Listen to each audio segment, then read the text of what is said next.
Looking at minor prophets, about done with that. We're in a hard one tonight.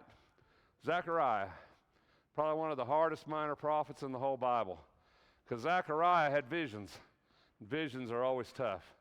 What does it mean, right? You ever have a dream at night, something really had a dream, and you're like, you think it means something. I don't know why we do that, but we think it means something. So we'll have a dream, we'll get up, we're like, what does that dream mean? You know, have you ever done that? I've done that. I do that all the time. You know, you get some weird dream, and you're like, what does it mean?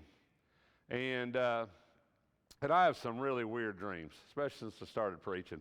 I have some really weird dreams. So, and I'm not going to get into that. But, you know, you think, what's going on, right? I don't understand it, because sometimes things happen in dreams or that you just like, they don't kind of make sense, but they don't make sense. And to interpret a dream or to interpret a vision is really hard, because we don't have a lot of reference, you know. What does something mean? What does something not mean? The reason Zechariah is kind of important is because Zechariah, he has visions that are a lot like Revelation. And so you kind of get an idea of kind of how John was thinking. And as we look at those visions in this book, we have to kind of say, you know, well, what does it mean?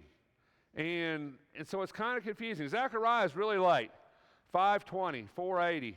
So he's 500 years before Christ. It's during the time the temple's being rebuilt. It's during the reign of the Mede, Darius the Great. And he was a powerful, powerful king. Darius was really, really powerful king. And he allowed them to go back to rebuild the temple. They did that. Ezra and Nehemiah went back to rebuild the temple, rebuild the walls.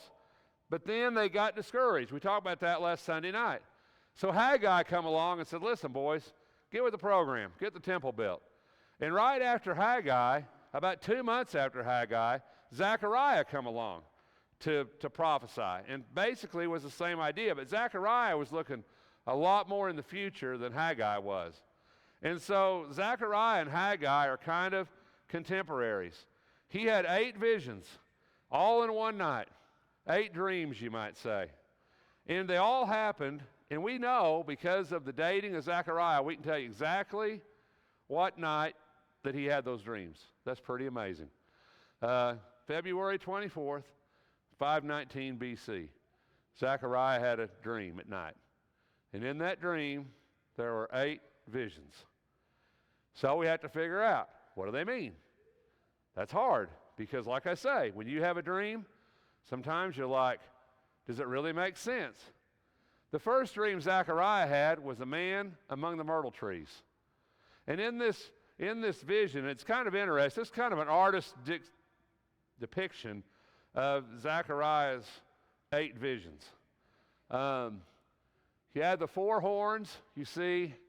We'll talk about the 4 horns, crowns, the 4 craftsmen that destroy the 4 horns, the myrtle trees, the 4 horses, which in Revelation we call the 4 horses the apocalypse. The 4 horses, which he has that same vision of 4 horses. The women with the basket, the 2 women with wings carrying the basket, and the man among the myrtles. So in the first vision we have of Zechariah, he says there's a man among the myrtle trees. And most people think that's really talking about Israel. And the man in the middle of the man amongst those myrtle trees is really talking about Israel. It's really kind of the start of the vision. It's saying the myrtle trees are there, the man's there. People weren't really going back to Jerusalem like they thought they would, because for one thing, it was kind of a pile of ruins, and nobody really wanted to go back. So they were in Babylon. They had nice houses. Things were pretty good. The old Babylonian Empire, now it's the Medes. But they're there, things are pretty good. So most of them don't want to go back, because it's like going back to a trash heap. And there's no wall, and the temple's not finished. And they're like, why do I want to go back there? Because somebody's going to attack us, somebody's going to tear everything down again. We don't want to go back. And so Zechariah and these other guys are kind of encouraging to say, well, Israel's going to be rebuilt. And maybe that's kind of what the man among the myrtles is. Israel's going to be rebuilt. You know, Israel's things are going to happen. And then we talk about the 4 horsemen in Zechariah. I'm kind of getting through these first ones quick, because I think the last ones are kind of more important. So We talk about the man among the myrtles. We talk about the four craftsmen. I want to get over here real quick to where we're at. Because as we go down through these, you kind of start to piece together a picture. So there's four craftsmen. Now most people think this is kind of talking about Daniel's vision. See, Daniel was a really good prophet, really accurate prophet. And Daniel had a vision of four kingdoms. And in these four kingdoms, we know who they are. The head of gold was Babylon. And the shoulders, that was the Medes and the Persians. And the waist, that was Alexander the Great. That was the Greeks. And then the legs and the feet was Rome. So those four kingdoms came in succession. Babylon was huge. The Medes took over Babylon. It was bigger. Alexander the Great, most of us have heard of him. The Greeks, he took over everything plus a little bit. And then the Roman Empire encompassed all those empires. So most people think that Zechariah is looking in these four craftsmen, these four horns that come up that have power. These four craftsmen are the ones going to destroy these four craftsmen that come up with the horns. These horns have crowns on their head. Horns generally represent kingdoms, generally represent power. So I think we're talking about these four kingdoms. So we start out talking about Israel, the man among the myrtle. Israel's going to be rebuilt. Israel's going to be restored.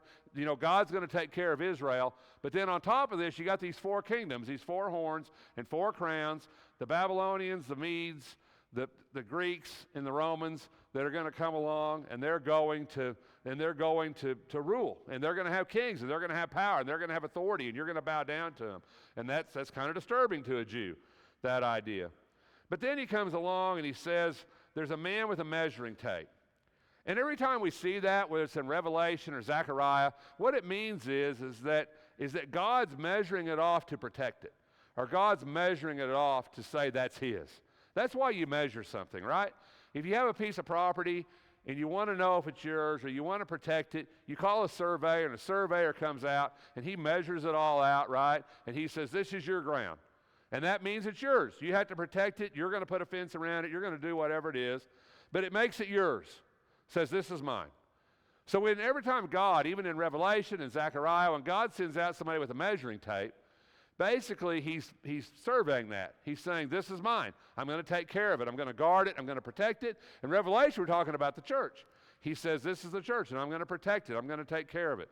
So he sends out the man with the measuring tape, the man to protect it, right? In Hebrews, he says, you come to Mount Zion, heavenly Jerusalem, thousands upon thousands of angels in joyful assembly, the church of the firstborn, whose names are written in heaven. You have come to God, the judge of all, to the spirits of the righteous made perfect, to Jesus, the mediator of a new covenant, and to the sprinkled blood that speaks a better word than the blood of Abel. Whenever you say measuring the city, like in Revelation, you're measuring the city. That's Zion. Zion's always where God dwells. And in the New Testament, it says we're coming to a heavenly Jerusalem, to Mount Zion, a heavenly city, the city of the living God. So in Revelation, when we talk about measuring it, it's the same idea. I'm protecting it. I'm saying it's mine. I'm staking my ground, staking my territory. So he sends out the man with the measuring tape. Vision 4 is where it gets a little more complicated. And that's Joshua. This is one of the very few instances in the Old Testament, except for the book of Job. This is one of the very few instances where we see the word Satan in the Old Testament. It almost never appears in the Old Testament. One of the very few places is when we talk about Joshua reinstated. And in this vision, this dream that Zechariah has, he sees Satan, it says. But now, that's where we got to think, because it might not be Satan, the name Satan, because Satan just means one who stands against God. So it doesn't necessarily mean here that it's the Satan we think Satan.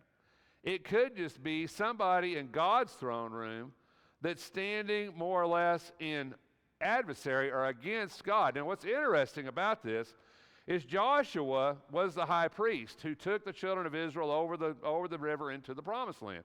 Joshua was the high priest, but Joshua is the same name as Jesus. okay?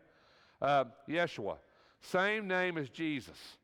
So a lot of times when we read this, we have to start wondering, is this messianic? Is this prophecy about Christ?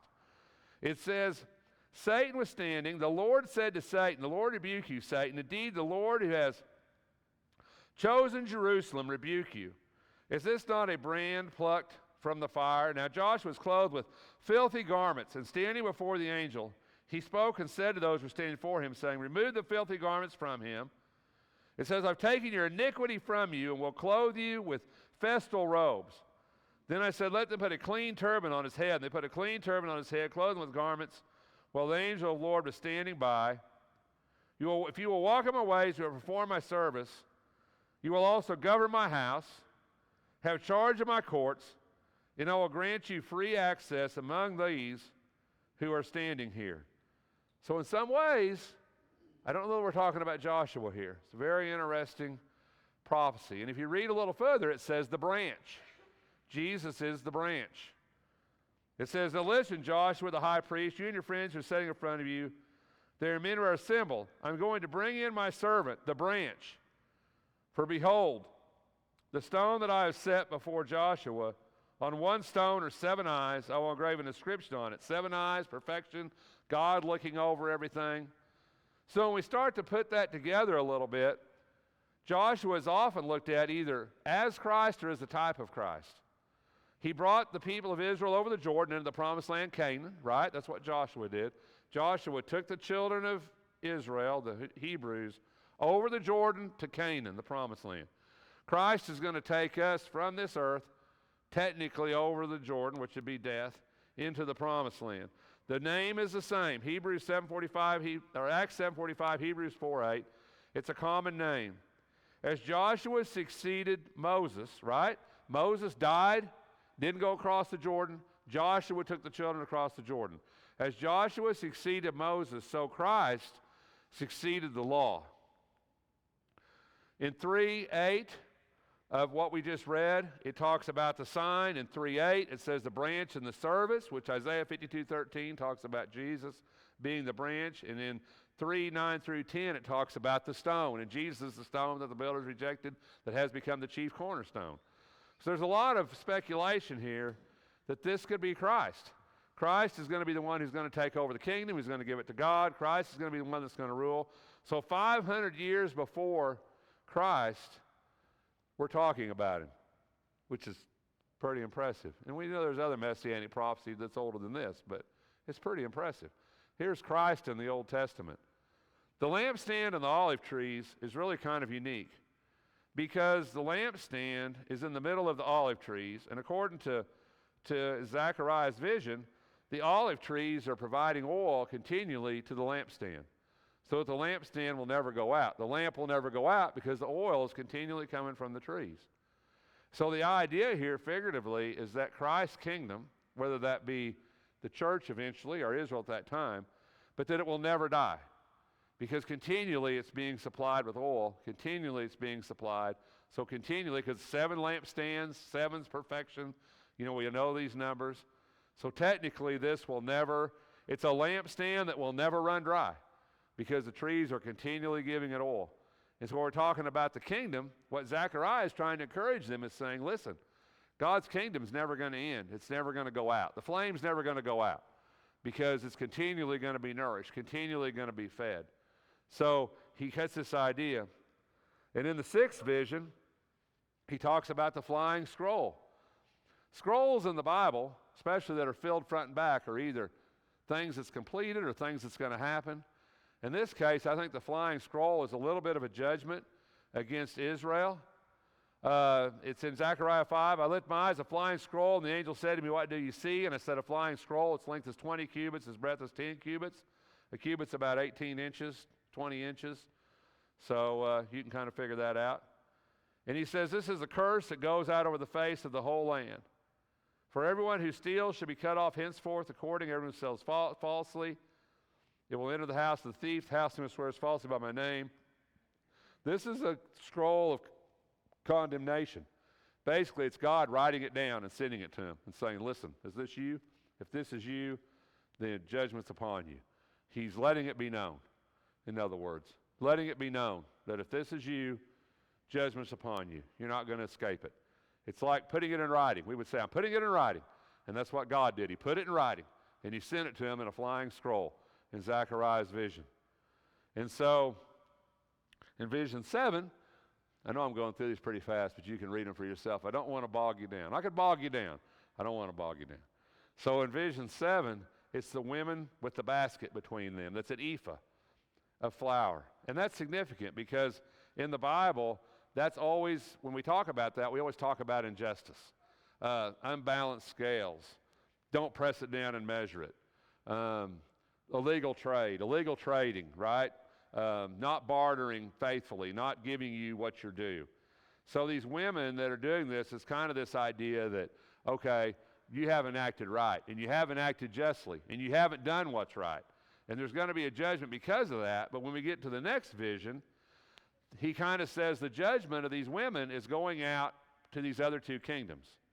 So we've got Judah, right? So Babylon, should have brought a map, all the way up and all the way to the borders of Egypt, all the way to the Mediterranean. That's now the Persian Empire, Medo-Persian, all the way almost to India.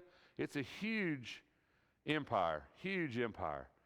But there's two ways we look at this. So Jerusalem's right down here. So south of Jerusalem is Egypt. And Egypt has not really been assimilated into this kingdom. But if we talk about north, we talk about what used to be Babylon. We talk about what used to be Nineveh. That's to the north of Jerusalem. So in the next vision, he talks about this idea of the four spirits. Now we call them, in Revelation, the four horses of the apocalypse, okay? But they're in Zechariah, not just in the book of Revelation. And every color of the horse has a significance, and we know that because of the book of Revelation. Red means bloodshed, war. Black means famine or death. Black generally means death.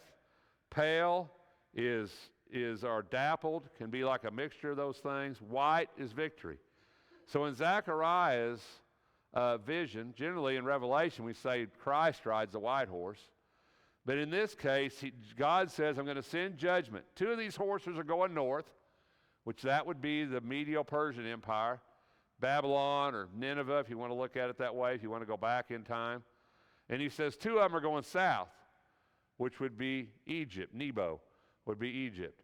So God says, I'm going to take judgment on these kingdoms that have opposed Israel, Egypt and in the Medo-Persians, the Babylonians. I'm going to take judgment on both these kingdoms.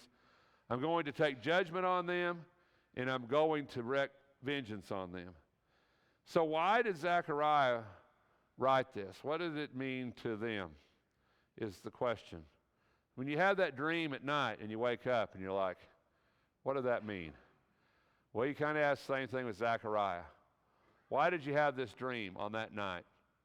Well, because God was telling Israel, number one, that he was going to protect them from their enemies. They were going to rebuild. He was going to forgive them, but they're still guilty, right? I'm going to forgive you, but you're still guilty. I'm going to take vengeance upon your enemies, and I'm going to rebuild. I'm going to rebuild Jerusalem. I'm going to rebuild the temple. I'm going to rebuild this kingdom. But I think more importantly, he was saying, I'm going to build an eternal kingdom. And I think Zechariah, in a lot of ways, is really looking towards Jesus. That's the first part of Zechariah. I'm going to do the second part of Zechariah next Sunday night, so the oracles. So Zechariah is a pretty interesting book if you really get into it. So read it. Take time to read it. It's not very long, 14 chapters. Thanks for the time tonight. If we can do anything to help you, let it be known while we stand.